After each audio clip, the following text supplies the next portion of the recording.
Sinna fide guyyaa galata, sinna fide guyyaa galata.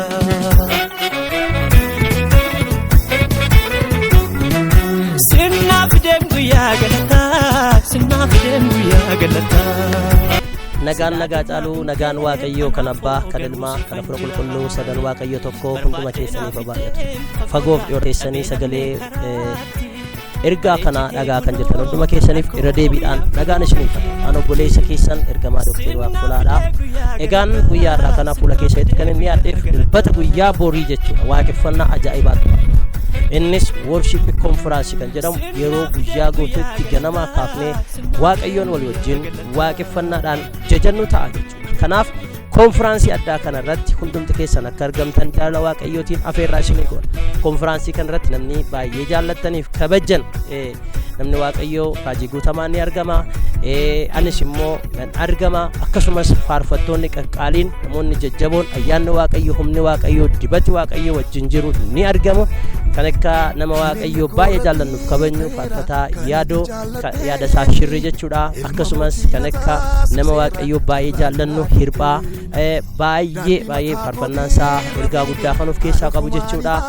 Akkasuma kan akka faarfataa latii kan akka faarfataa lataa jechuudha ni argamu. Akkasumas faarfattooti waldaa keenya baay'ee kan jaallannuuf kabajnu faarfataa bilisummaa faarfataa margoo akkasumas immoo faarfattoota waldaa keenya kwaarotni jechuudha hundumtu argamanii miseensonni waldaa keenya walii wajjin yerootti waaqayyoon galateeffannu waan ta'eef guyyaa borii kana ganama sa'aatii 2 irraa jalqabuudhaan sagantaa addaa qabna. Kanaaf sagantaa addaa kana irratti hiriyoota keessan afeeruudhaan please irratti argamaa isiniin jenna. Immoo waaqayyoon galateeffanna sababiin isaa galataan moo'ichatu argama waan ta'eef waaqayyoon nu gargaaree warra galataa nuuf godheera. Maqaan waaqayyoo kan eebbifame haa ta'u. Galataan moo'ichatu argama. Phaawulos faa Sillaas faanii gaafa harka isaaniidhaan miila isaaniidhaan reebanii mana hidhaatti darbatanii isaan maal godhanii waaqayyoon waaqeffachuudhaaf kadhachuu itti fufan. Yuutuma isaan faarfataa jiranii socho'ii lafaa guddaan hin ta'e ulfinni waaqayyoo achitti mul'atee fi guddaan isaa hin ta'e hundeen mana hidhaa sun hin raafame. Hundeen mana hidhaa sun sababii inni raafameef inni guddaan waaqayyoon waaqeffachuu isaaniiti. Gaafa isaan waaqayyoon waaqeffatan argamni waaqayyoo achitti argame hidhaa isaan hidhee jiruu fi akkasumas hidhamtoota hidhaa keessa jiran hundumaallee hidhaa irraa hiike. Kanaaf guyyaa borii ganama sa'aatii 2 irraa kaanee guyyaa guutuu waaqeffannaa addaa waan qabnuuf hundumti keessan afeeramtaniitu. Akkasuma gaa teessoon keenya yookiin bakki nuti itti argamnu Finfinnee Saaris Haannaa Maariyaamii jechuudha. Haannaa Maariyaam Gulliitiidha.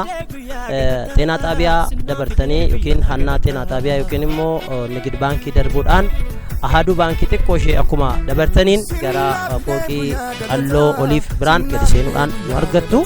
Keessumaa namoonni naannoo Haannaa Maaramii gaarmentii Hayilee Maaramii namoonni Haannaa Maaramii safaraa Saaris gaarmentii Jamoo akkasumas Qaallittii jirtan hundumti keessan lokeeshinii keenya adrees jedhu karaa TikTok keenyarraa argachuu dandeessu.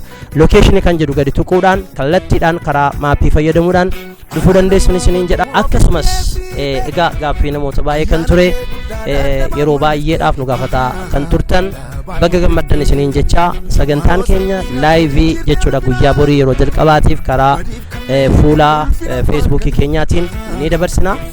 Divine TV Ethiopia fuula peejii jedhuun jechuudha isin biraan hin ga'a. Waaqayyo gooftaan koo isin haa eebbisu. Kanaaf namoonni fagoo jirtan immoo akkamitti sagantaa kana hirmanna jechuu otoo hin ta'in bakkuma teessan teessanii yeroo itti waaqayyoon walii wajjin waaqeffannee galateeffannu hin ta'a. Waaqayyo gooftaan koo isin haa eebbisu. Eebbifamaa. Shalom. Warroonni akka carraatee viidiyoon kun isin bira ga'e immoo repost gochuudhaan share copy link gochuudhaan please obboloota biroo bira akka ga'u nuuf godhaan isiniin jedha. Nagaan waaqayyo isinii wajjin ta'u eebbifama. Gooftaan koo isin haa eebbisu. Shalom. Turtii gaariin isiniif hawaa eebbifama. Sinna fide guyyaa galata, sinna fide guyyaa galata.